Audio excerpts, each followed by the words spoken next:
Baik, saya mulai ya. Isu yang pertama yang kita angkat malam hari ini, yaitu pandangan-pandangannya Seneca tentang kehidupan.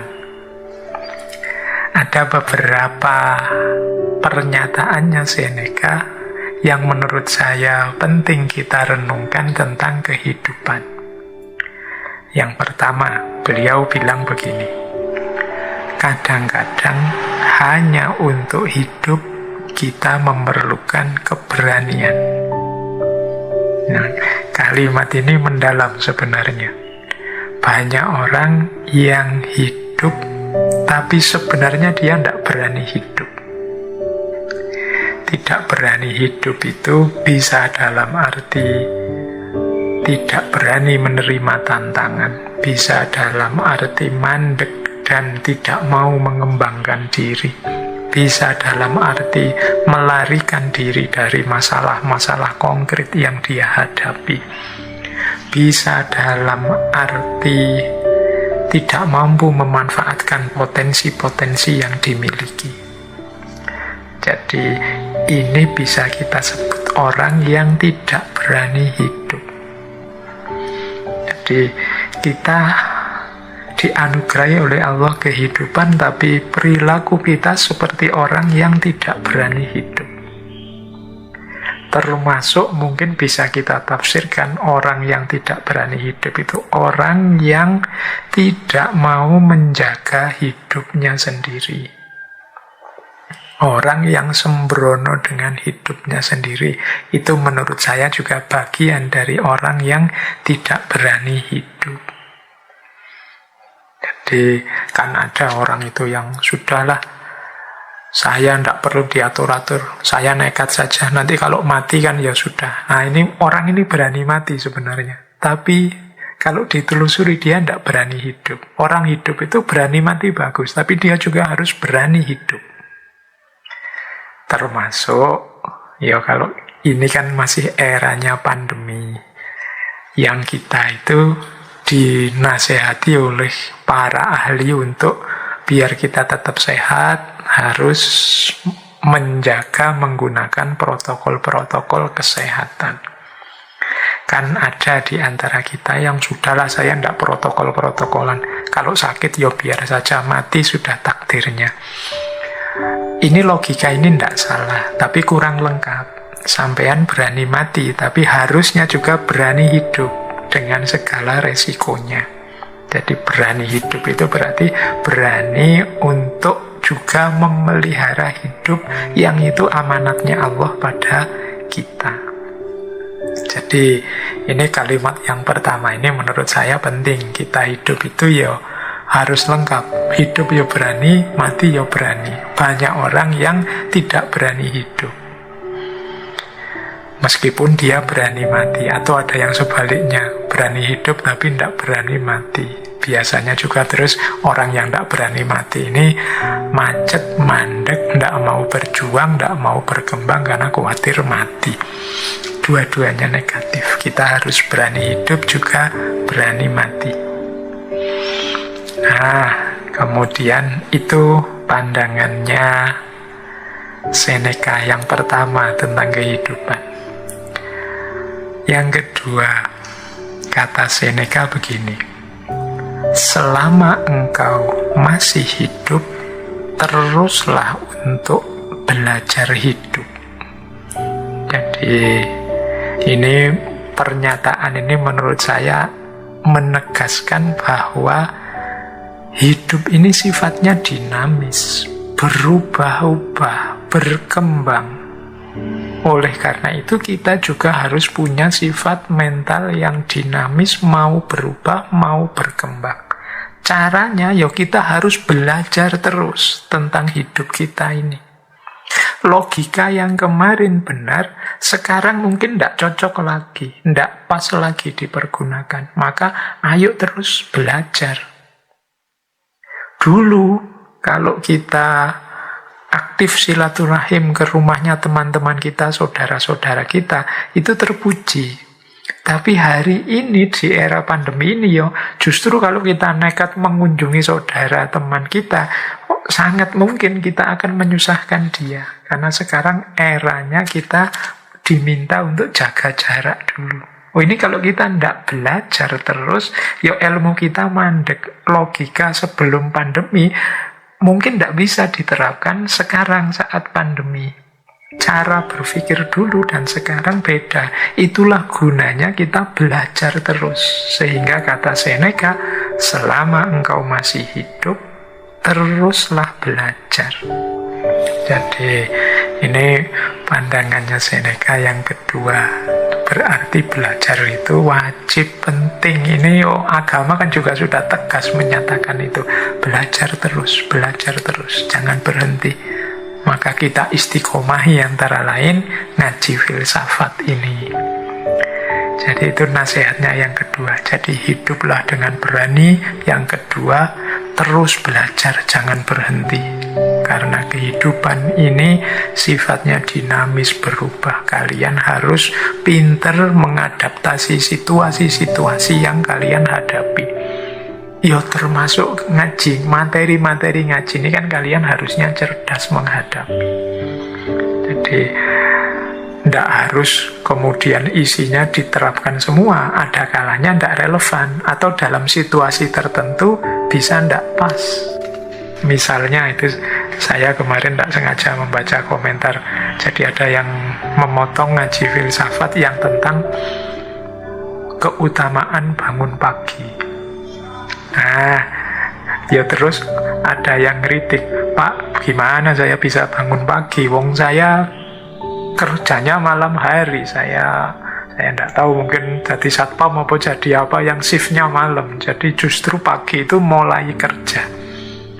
Nah, ini sebenarnya komentarnya cerdas, tapi sebenarnya tidak harus begitu. Kita mestinya ngerti setiap teori, setiap konsep, setiap kebijaksanaan itu pasti ada konteksnya, ada ruang dan waktunya sendiri, dan pasti tidak berlaku untuk segala situasi. Kalau mungkin kita sedang sakit atau kebetulan habis melekan nonton bal-balan sampai pagi tidak tidur, pagi baru mulai tidur, nasihat untuk bangun pagi tadi jadinya tidak relevan. Dan teman-teman mestinya bisa belajar ini. Justru akan lucu kalau tiba-tiba diterapkan saja di segala situasi tanpa kecuali. Nanti kita akan susah sendiri. Jadi ini tidak bisa kemudian disebut, wah tidak konsisten Mbak. Tadi bilangnya harus bangun pagi, sekarang boleh tidak bangun pagi. Ini bukan urusan konsisten, tidak konsisten.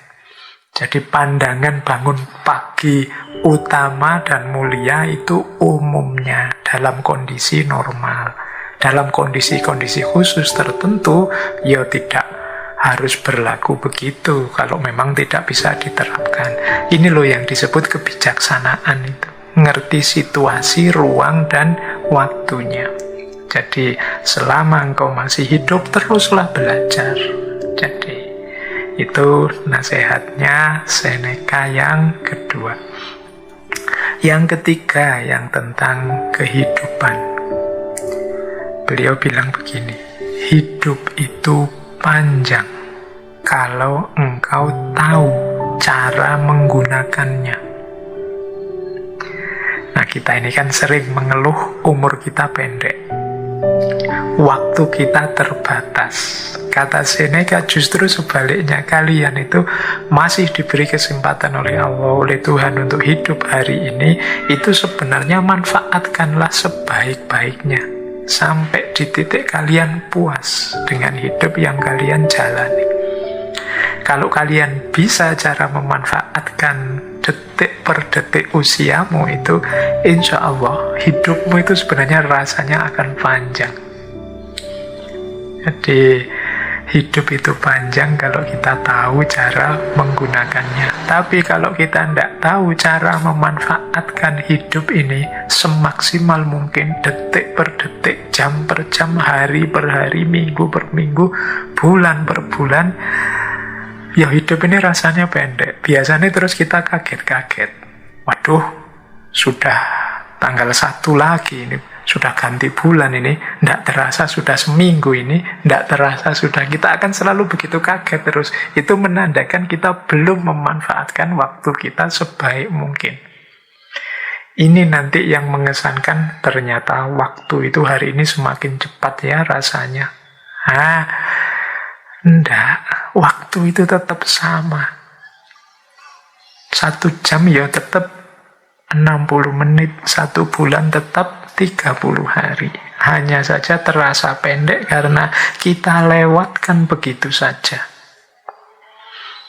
Jadi rumus hidup yang ketiga kalau versinya Seneca, yuk kita manfaatkan waktu hidup kita manfaatkan detik per detik, segala fasilitas yang kita dapat sebaik mungkin, sehingga kita tidak menyesal.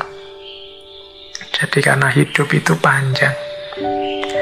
Kalau tidak, itu nanti berlaku kalimat selanjutnya. Saat kita menunggu kehidupan itu sendiri berlalu. Jadi kita terlalu lama nunggu, kita terlalu lama menunda, kita terlalu banyak cari alasan-alasan untuk melakukan sesuatu kebaikan, kebenaran, kemanfaatan. Akhirnya hidup itu berlalu. Jadi kita itu kan sering nawar sesuatu yang harusnya segera kita lakukan.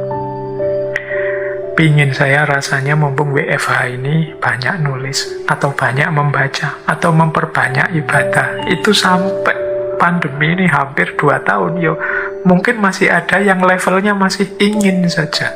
Masih rencana-rencana saja sejak dulu. Target baca bukunya masih tidak nyampe, pingin nulis juga tidak jadi-jadi, ibadahnya masih sama kayak zaman dulu sebelum pandemi. Ini kita terus membuat alasan-alasan, bikin excuse, tapi kan, akhirnya kita tidak punya tidak mampu memanfaatkan hidup kita sebaik mungkin. Rasanya umur kita ini pendek. Jadi saya lupa itu pernah di salah satu kitab itu disebut ciri-cirinya akhir zaman itu waktu terasa semakin pendek. Waktu terasa semakin pendek itu bisa nama lain dari kita yang semakin tidak mampu menggunakan waktu secara bermanfaat. Wong kita kalau pegang HP itu, sekali pegang itu bisa jam-jaman kan, buka ini, buka itu, lihat video ini, video itu, lihat, terus tiba-tiba sudah sore, tiba-tiba sudah malam, tiba-tiba sudah waktunya tidur, terus begitu umur kita tambah. Baik, jadi itu rumus selanjutnya. Saat kita menunggu kehidupan itu sendiri kemudian berlalu. Kita kehilangan momen, kita kehilangan kesempatan. Yang terakhir, ini pesannya Seneca tentang kehidupan. Sebagaimana dongeng, demikian pula kehidupan. Yang penting bukan panjangnya, namun baiknya. Jadi ini pesan untuk kita, hidup ini jangan hanya fokus pada panjang pendeknya, tapi juga kualitas isinya. Tidak ada gunanya umur kita sangat panjang, tapi isinya bobrok, rusak, salah, dosa, sehingga eman-eman umur panjang itu semakin panjang umur, ekuivalen dengan semakin banyak dosa. Jadi panjang pendek itu tidak penting. Yang penting kualitasnya, baik atau buruknya. Itulah kunci dari hidup. Jadi kita dapat beberapa pelajaran dari Seneca tentang kehidupan. Yang pertama, mari hidup dengan berani. Mari terus belajar. Kemudian mari kita gunakan hidup kita sebaik mungkin. Semoga kehidupan kita adalah hidup yang berkualitas, yang nantinya tidak kita sesali. Kita puas dengan hidup kita, kita lega dengan hidup kita karena sudah kita perjuangkan semaksimal mungkin sesuai yang kita tahu dan kita mampu.